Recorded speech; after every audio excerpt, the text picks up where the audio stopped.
அவர் கேஸ்ட வச்சு ஏத்தாருன்னா காசை வச்சு ஏத்தாருன்னா அவர் ஸ்போர்ட்ஸ் வச்சு ஏத்துக்கிறாரு. அதுதான் படம். அவர் கேஸ்ட வச்சு ஏத்தாரு, ஜாதியை வச்சு ஏத்தாரு. அதெல்லாம் நான் பேச வரல. எனக்கு ஸ்போர்ட்ஸ் முக்கியம். நான் கிட்டத்தட்ட 25 வருஷமா நான் கபடி ஆடினவன். ஏன் தம்மா இது சொல்றேன்னா, அந்த ரைடு வந்து விக்ரம் பையன் பண்றது உண்மையிலேயே அவன் ஏற்கனவே கபடி ஆடினவன் தான் இருக்கணும். அந்த அளவுக்கு அந்த ரைடு, அந்த டேஷ் அடிக்கிறது, ஜம்பிங் பண்ணி கோட்டு லைன் தொடர்றது, லாஸ்ட் ரைடுன்னு சொல்லுவாங்க. லாஸ்ட் ரைடு தெரியுமா? 3 நிமிஷத்துல அவுட் பண்ணலாம். 3 பாயிண்ட் வரும். உண்மையில அந்த ரைட பாக்குறான். உண்மையில அவனோட ஃபேஸ பாக்கல.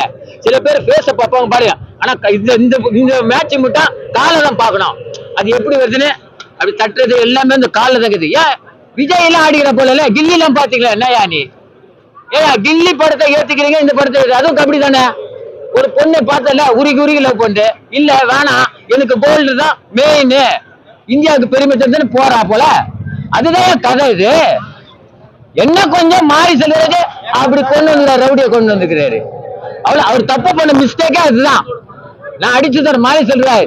தயவு செய்து ஒரு ஸ்போர்ட்ஸ் படமா தான் அப்படி கொண்டு போகும். திடீர்னு கத்தி எடுத்துன்னு வரீங்க, வெட்டுறீங்க. எனக்கு எப்படி வந்து இதுல கான்செப்ட் போடுறதா இதுல போய், ஏன்னா நான் ஆல்ரெடி கபடி ஆடினவன்.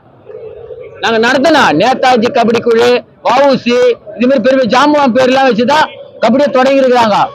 புரியுதா சொல்லு? அது என்ன கிராமத்து விளையாட்டு. சிட்டில இன்னும் அது சரியா வரல. எல்லா பேர் ஸ்போர்ட்ஸ் வந்து இந்தியால ஆனா எல்லா ஜாதிக்காரன் இருப்பான். கிரிக்கெட்ல இல்லையா? ஆனா இந்தியாவுக்கு தான் ஆடுறான். ஹாக்கில இல்லையா? இந்தியாவுக்கு தான் ஆடுறான். அப்ப கபடி மட்டும் ஏன் ஒத்துக்க மாட்டேங்க? ஜாலியா எடுத்து வரீங்க.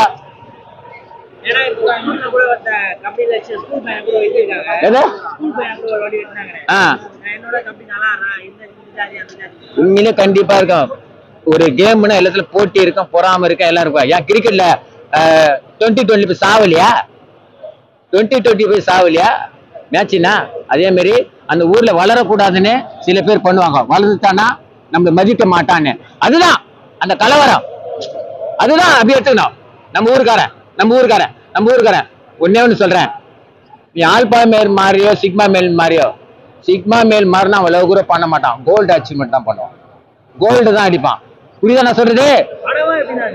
படம் சிக்மா மேல் தெரியுமா? கெத்து 7 பேர் அந்த பூந்து விளையாடுவேன். புரியுதா? தனித்துவமா அவன் சிந்திச்சு செயல்படுற சிக்மா மேல். ஆல்பா மேல் வந்து லீடர். சொல்ற மாதிரி அமீர் சொல்ல அவங்கள நடிக்கலாம். அது ஆல்பா மேல். அந்த ஊருக்கு மரியாதை கொடுக்குறோங்க. ஆனா சிக்மா மேல் எவனுக்கும் பயப்பட மாட்டேன். நான் ஓடினே தான் இருப்பேன். அவன் தான் சிக்மா மேல்.